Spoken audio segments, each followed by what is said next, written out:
সকল নবীরা রহমত ছিলেন। কোন নবী জালেম ছিলেন? তারা হিন্দু, বৌদ্ধ, খ্রিস্টান, কীট পতঙ্গ, জীব অজীব সকল প্রতি তারা কয়েকটি ঘটনা। তাহলে রহমান আল্লাহ ছিলেন, রহমান রহমত আল্লাহ পয়গম্বর করেছিলেন, রহমান আল্লাহর প্রিয় বান্দাদের ছিল। ওয়াতাওয়াসাউ বিল মারহামা, আল্লাহ কোরআন বলেছে এরা হচ্ছে একে অপরের প্রতি রহমতি। সুবহানাল্লাহ। অতএব সামাজিক সম্প্রীতি, মুমিন মানে হচ্ছে রহমতি, ইমানদার মানে হচ্ছে দয়াবান, ইমানদার মানে হলো আরেকজনের প্রতি সে করুণাশীল। কারণ আল্লাহ রহমান, রাহমান রহমান, ইমানদাররা হচ্ছে রহিম, তারা হচ্ছে দয়াবান।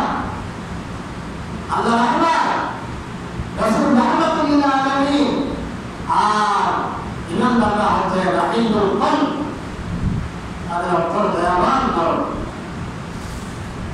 এই জন্য আমাদের উচিত আল্লাহ কোরআন এবং হাদিস সামাজিকভাবে একে অপরের প্রতি দয়াবান করার জন্য, একে অপরের প্রতি দয়াশীল হওয়ার জন্য নির্দেশ করা।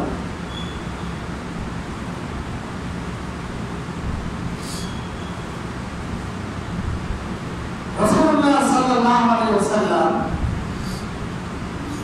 এই সমাজের মধ্যে যারা থাকে, সমাজের মধ্যে আমাদের মুসলিম থাকে, সমাজের মধ্যে আমাদের অমুসলিম থাকে, আল্লাহ রাসূল বলেন যে সকলের প্রতি সামাজিক এরা সমাজে একটা নাগরিক সদস্য হিসাবে সকলেই তোমাদের সমাজের অধিকার পাওয়ার জন্য ইসলামের চেয়ে, কোরআন এবং হাদিসের চেয়ে, আল্লাহ রাসূলের চেয়ে আদর্শ নমুনা এই পৃথিবীতে কেউ দেখাতে পারে নাই, পারবে না, পারবে না। সুবহানাল্লাহ। রাসূলুল্লাহ সাল্লাল্লাহু আলাইহি ওয়াসাল্লাম মক্কা থেকে মদিনায় হিজরত করলেন। তিনি প্রথম থেকে আসতে করলেন মদিনার আপনার জনতাকে নিয়ে, বসবাসরত সকল নাগরিকদেরকে নিয়ে তারা তিনি একটা মদিনা সালাত করলেন। শিক্ষিত লোকেরা সবাই জানেন মদিনা সালাতের মধ্যে ইহুদিরাও ছিল, খ্রিস্টানরাও ছিল, মদিনায় বসবাসরত সবাই ছিল, মুসলমানরা ছিল। এই চুক্তির মধ্যে অন্যতম চুক্তি ছিল যে মদিনার নাগরিক হিসাবে মুসলমানরা নাগরিক যে অধিকার ভোগ করবে, মদিনায় বসবাসকারীর সকল অধিবাসী সেই নাগরিক অধিকার ভোগ করবে। সুবহানাল্লাহ। মুসলমানদের জন্য একরকম নাগরিক অধিকার, যে হিন্দুদের জন্য একরকম নাগরিক অধিকার, খ্রিস্টানদের জন্য একরকম নাগরিক অধিকার। এই কথা মুহাম্মদ রাসূলুল্লাহ সাল্লাল্লাহু আলাইহি ওয়াসাল্লাম সংকলন করেন। তিনি বলেছেন এখানে কেউ কায় মদিনা আক্রমণ সময় অক্ষমতা, মদিনা আক্রমণ করার জন্য যদি কেউ আসে ঐক্যবদ্ধভাবে আমরা তা হিন্দু, যেখানে মুসলিম অমুসলিম সবাই মিলে আমরা তা বিরোধ। মদিনায় বসবাসরত যারা এই চুক্তির অধীনে কেহ কারো ধন, জান, মাল, সম্পদের উপর আমরা আক্রমণ করব। সুবহানাল্লাহ। আল্লাহ রাসূল সাল্লাল্লাহু আলাইহি ওয়াসাল্লাম যে এজন্য আমাদের সমাজে যারা থাকবে, মুসলিম হোক অমুসলিম হোক, সামাজিকভাবে যে অধিকার, রাষ্ট্রীয় যে অধিকার দিয়েছে, এই অধিকার নাগরিক অধিকারের ক্ষেত্রে সবাই সমান। এটাই হচ্ছে ইসলামের নীতি। মুসলমান যারা আবার আমার ইমানি হিসাবে তারা আবার আরো কিছু ইমানের সম্পর্ক বেশি পাওয়া। তাই আমাদের সমাজে আমরা মুসলমানরা কি দেখাতে অবস্থা আছে, রাষ্ট্রের এরা আমাদের রাষ্ট্রের নাগরিক হিসাবে এরা আমাদের নাগরিক সবার অধিকার ভোগ করবে। সংখ্যা লঘু, এটা আমরা যারা আগে বলা আপনারা শুনেছেন, আমাদের ভাষায় সংখ্যা লঘু সংখ্যা করে শব্দ, সবাই বাংলাদেশের নাগরিক। ইমানের দিক থেকে আমি মুসলমান, আমি হিন্দু, আমি বৌদ্ধ, খ্রিস্টান,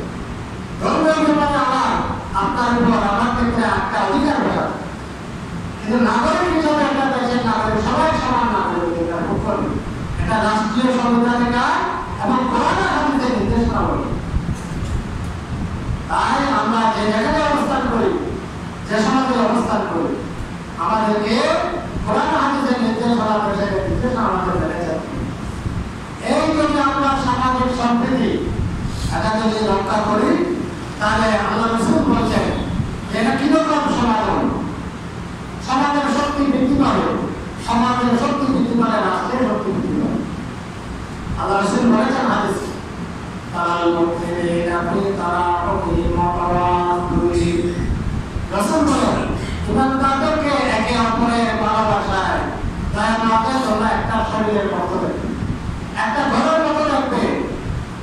শরীরের একটা অঙ্গ যদি বিকৃত হয়, সারা অঙ্গ বিকৃত হয়। কষ্ট হয়েছে হাত আর অশ্রু হচ্ছে পানি বাইর হয় কাঁদে, সুবহানাল্লাহ। চোখে আঘাত পেয়ে শুধু চোখ থেকে পানি বের হয় না, পায়ে আঘাত পেয়েছে চোখ থেকে পানি বের হয়।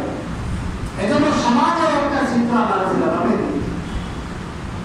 রাসূল বলেছেন সমাজের সম্পর্কে আমাদের সম্পর্ক হবে একটা যে ঘরের মতো, ঘরের একটা অংশ আর একটা অংশকে শক্তিশালী, একটা অংশ দুর্বল হয় আর একটা অংশ দুর্বল হয়।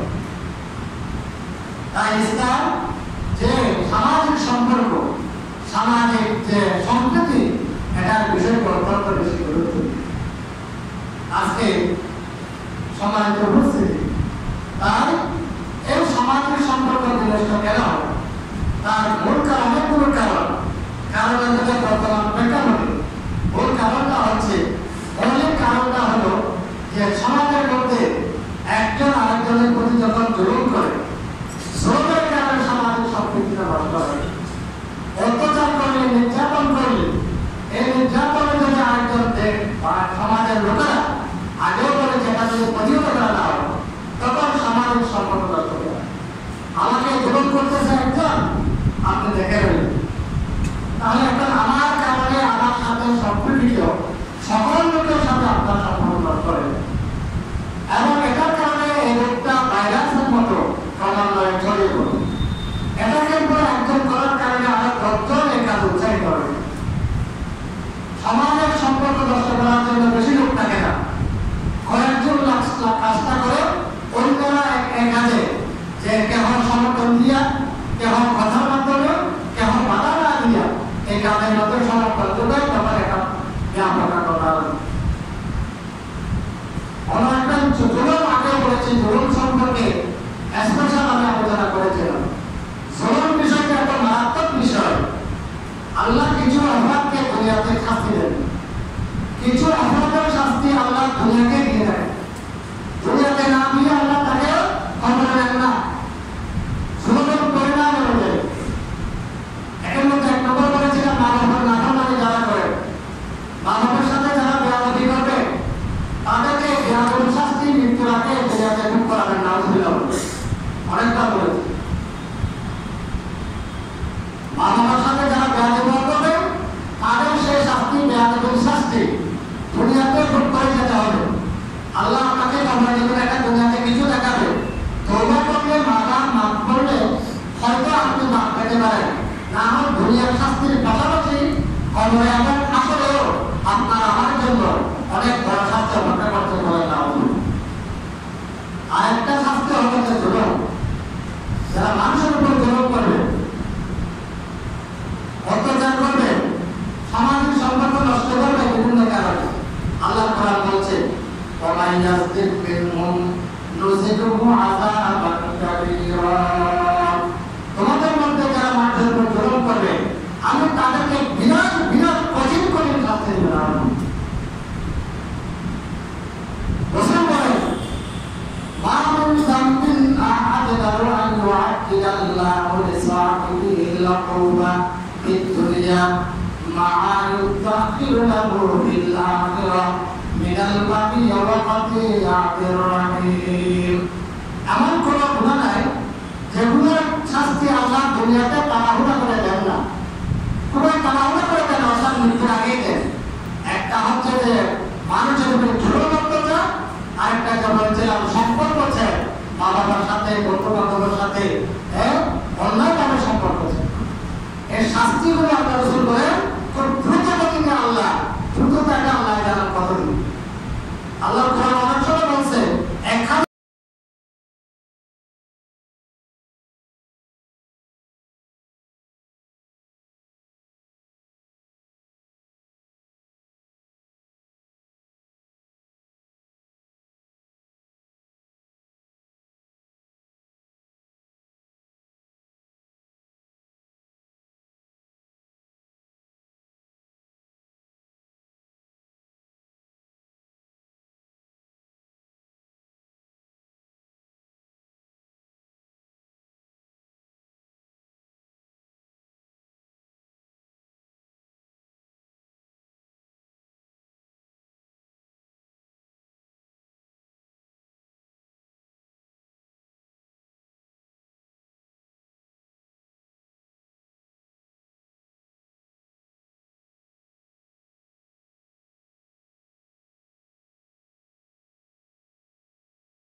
বিষয় হচ্ছে যে আমাদের জুলুম করা, একে অপরের প্রতি জুলুম করা, জুলুমের কারণে সামাজিক সম্প্রীতি সামাজিক সম্পর্ক নষ্ট হয়। দুই নম্বর হচ্ছে ধর্মীয় বিদ্বেষ ছড়ানো। ধর্মীয় বিদ্বেষ ছড়ানো আমি আগে বলেছি আল্লাহ রাসূল মদিনায় যাওয়ার পরে সকল ধর্মের মানুষকে ধর্মীয় স্বাধীনতা দিয়েছেন, যার যার ধর্ম তার শেষে অনুযায়ী পালন করে। ইসলামের ইতিহাসে মুসলমানদের ইতিহাসে এরকম একটা নজির দেখা যাবে না কোন মানুষকে জোর করে তরবারের যুগে মুসলমান বানানো হয়েছে। সুবহানাল্লাহ। ইসলাম বানানো ইসলাম আপনার অন্তরে পরকালে যুক্ত হলো, তরবারি দিয়ে জোর করে কাউকে মুসলমান বানানো এটা ইসলাম আল্লাহ রাসূল কোরআনের নির্দেশ। আজকে মুসলিম বানানোর গায়ে ধরে আগামীকাল শুরু করে আবার উঠা হবে, তাই ধর্মীয় বিদ্বেষ ছড়ানো যাবে না। ইসলাম আপনি আপনার আদর্শ দিয়ে আমার আদর্শ দিয়ে কাজ আপনি ইসলাম দেশের নিয়ম অনুযায়ী সেটা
একটা বেশবা খরগোশকে একটা নেকড়ে তাড়া করছিল।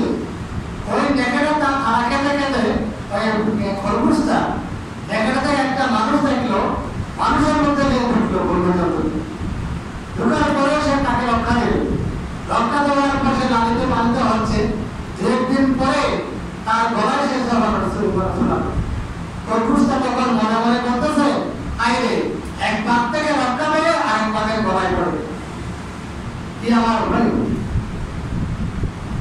সম্মানিত উপস্থিতি, দেশের প্রেক্ষাপটে এই অবস্থা হয়েছে।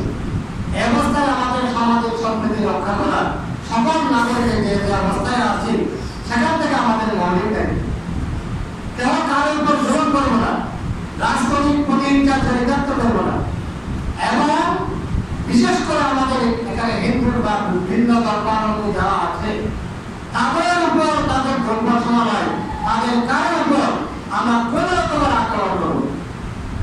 এই জন্য এদেশে যে সমস্ত যাদের উপরে গুরু চাপানোর চেষ্টা করে আলেম ওলামারা আগ থেকে কাজে আছে, যেদিন অবস্থা আমাদের দেশে পরিবর্তন হয়েছে সেদিন থেকে ঘরে গিয়ে রাস্তায় ঘাটে গিয়ে যে সকল তাদের ঘটনা গিয়ে এবং ভিন্ন যারা রাজনীতি করেছে তাদের বাড়িগুলো নিয়ে তাদের এগুলো ভারতের চেষ্টা করবে। আলহামদুলিল্লাহ, আপনারা এটা দেখেছেন।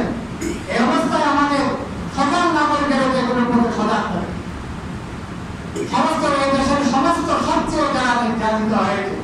পুরো কথা বলতে পারে নাই, তারাই বলেছে আমরা সবকিছু আমরা মাফ করে দিলাম। সুবহানাল্লাহ। আল্লাহ রাসূল সাল্লাল্লাহু আলাইহি ওয়াসাল্লাম বিদায় হজ্জের ভাষণে, বিদায় হজ না মক্কা বিজয়ের দিন, মক্কার কাফেররা যে উত্তরদায়ী ছিল বলা যায় না, সবাই বাড়িঘর ছেড়ে পাহাড়ের মধ্যে পাড়ি দিচ্ছিল। এখানে আমি কিতাবে পাইলাম একজন বড় আলেমের আলোচনা শুনছিলাম, অনেক কাটাকাটি করেছি, কোনো কিতাবে এখনো পাইলাম যে উনি আলোচনা করছেন, কিন্তু একটা শিক্ষণীয় বিষয় যেভাবে একজন বৃদ্ধ মহিলা যে তার যে সবকিছু নিয়ে মোটামুটি পাহাড়ে চলেন সামনে আছে, সামনে পড়েছে মুহাম্মদ রাসূলুল্লাহ সাল্লাল্লাহু আলাইহি ওয়াসাল্লাম। উনি বলছেন মা কোথায় যাচ্ছেন? এখানে শুনো নাই আব্দুল্লাহর ছেলে মুহাম্মদ বিজয় বেশে মক্কায় ঢুকেছে, না জানি কি অবস্থা মক্কার লোকদের সাথে করে। আমরা তাকে কত নষ্ট দিয়েছি, কত অত্যাচার করেছি, যে আজকে সেই প্রতিশোধ নেই, তার বয়ে তার লোকদের বয়ে আমরা বাইরে ছেড়ে পাহাড়ে চলে যাচ্ছি। তো বলে আমার সে বলেন যে কাকে তোমার বোঝাটা বা তোমার বোঝাটা আমাকে দাও, যে কেন তুমি প্রত্যেকে আসলে। তখন আল্লাহ রাসূল তাই বড়ি মাতার বোঝাটা দিলেন, যেতে যেতে অনেক দূর চলে গেল, যে মা চলে আর বাবা যেতে হবে না, আমার প্রতিবেশী লোকেরা একাই আছে, আমি একা যাবো। আল্লাহ রাসূল সাল্লাল্লাহু আলাইহি যে বোঝাটা তাকে দিলেন, ওই বৃদ্ধা মহিলা এখন বললেন যে বাবা এখন তো তুমি এই বিপদের সময় সাহায্যটা তুমি করেছ, তুমি কি তোমার পরিচয়টা একটু দাও না। তখন বুড়ি আল্লাহ রাসূল বলছেন যে মুহাম্মাদের বয়ে তুমি বাড়ি ছেড়েছ, এই পাহাড়ে চলে এসেছ, সেই মুহাম্মদ মুহাম্মদ রাসূলুল্লাহ সাল্লাল্লাহু আলাইহি ওয়াসাল্লাম। মহিলাটা খেলে দিয়ে বড় আওয়াজে বললেন, বড় করে চিৎকার করে বললেন, অনুর রায়ে কাঁদতে গেলেন, ডাক দিয়ে বললেন হে মানবতা দিনে শুনে এসো, এতদিন আমরা যা শুনেছি মিথ্যা শুনেছি, এতদিন আমাদেরকে যা বলা হয়েছে মিথ্যা বলা হয়েছে, তোমরা চলে আসো যে সবাই মিলে আমরা কল্পনা করেছি লা ইলাহা ইল্লাল্লাহ মুহাম্মাদুর রাসূলুল্লাহ। আজকে আমাদেরকে সেই আদর্শই দেখাতে হবে। নতুন প্রজন্ম আলেম ওলামাদের এই আদর্শ দেখে নেয়, তাদেরকে আমাদের এই আদর্শ ক্ষমার মনোভাব দিয়ে আমাদের দেখাতে হবে, এটাই আমাদের জন্য আদর্শ। এই জন্য আজকে আলেম ওলামারা মিছিল মিটিং পর্যন্ত অনুমতি দিচ্ছে। সম্মানিত ভাইরা, আমরা সবাই বলছিলাম যে আমাদেরকে আপনারা জানেন আজকে প্রশাসন সম্পূর্ণ আলেম ওলামা মুখে হয়ে গেছে, তাদের চরিত্রকে অবহিত হচ্ছে আমাদের, আমরা তাদেরকে নিশ্চয়তা দিই। আমাদের পাশে এখন যে যেখান থেকে আছে আমাদের সামাজিক সম্প্রীতি রক্ষা করা, মুসলমানের চরিত্র, এটা আমাদের রক্ষা করতে হবে। কেন তারা ধন সম্পদের উপর আমরা আক্রমণ করবো না, কেন তারা বাড়ি করে আক্রমণ করবো না, মুসলিম কারো স্থাপনায় আমরা আক্রমণ করবো না। এরপরে বিশেষ করে মুসলিমদের নিরাপত্তা বিধান আমাদের করতে হবে। একটা আন্তর্জাতিক মহল সবসময় আপনারা চলে আসেন যে যখন ইচ্ছা থাকে আমাদের সামাজিক সংস্কৃতির দেশ, যে ধর্মীয় সাম্প্রতিক দেশকে একটা ধার্মিক যে সাম্প্রতিক দেশ করা আছে, এই ব্যাপারে আমাদের সকলকে সজাগ থাকতে হবে। কেন যদি জায়গায় এগিয়ে আছে যে যেখানে কথাগুলি বললাম এই দুটোগুলো নষ্ট করার চেষ্টা করে, আমি দেশের নাগরিক হিসাবে, আমি সমাজের একটা হিসাবে তাকে সেখানে প্রতিহত করতে হবে। আল্লাহ আমাদের সকলকে আমাদের এই সুন্দর এই অবস্থানকে যে ধরে রাখে উত্তরোত্তর দেশকে আরো উন্নত হয়ে যাওয়ার জন্য আমাদের তৌফিক দান করুন। সকলে বলে আমিন। ওয়া মা তৌফিক ইল্লা বিল্লাহ। কবুল করুন সালাত।